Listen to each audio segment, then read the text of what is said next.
ఒక యాత్రకని బయలుదేరిన బస్సు మార్గ మధ్యలో ఒక ప్రమాదానికి గురి అయి త్రుటిలో తప్పించుకుంటుంది. కొద్ది దూరం వెళ్ళిన తర్వాత ఆకాశం నుంచి ఓ భయంకరమైన పిడుగు బస్సుకు సమీపంలో పడుతుంది. భయపడిపోయిన ప్రయాణికులు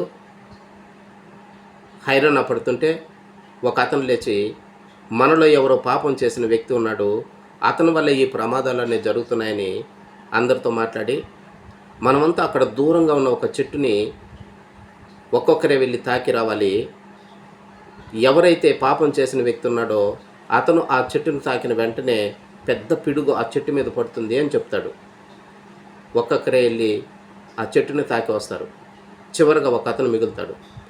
అందరూ అతని వైపు అసహ్యంగా చూస్తారు. బహుశా ఇతనే ఆ పాపం చేసిన వ్యక్తి అయి ఉంటాడని అతను వెళ్ళి చెట్టును తాకి రమ్మంటారు. అతను భయంగా బస్సు దిగి చెట్టు దగ్గరికి వెళ్ళి చెట్టును తాకుతాడు. అంతే, ఆకాశం నుంచి భయంకరమైన పిడుగు పడుతుంది. ఆ పిడుగు పడింది చెట్టు మీద కాదు, బస్సు మీద. నిజానికి ఇంతసేపు అతను చేసిన పుణ్యం వల్లే బస్సు చాలా ప్రమాదాల నుంచి తప్పించుకునింది. అందుకే ఎదుటి మనిషిని పూర్తిగా అర్థం చేసుకోకుండా నిందించకూడదు. అలా నిందలు వేసేటప్పుడు మనలో ఏమైనా లోపాలు ఉన్నాయని కూడా సరిచేసుకుంటే ఓ కొత్త వ్యక్తిత్వాన్ని మనం ఆవిష్కరించినట్టు అవుతుంది.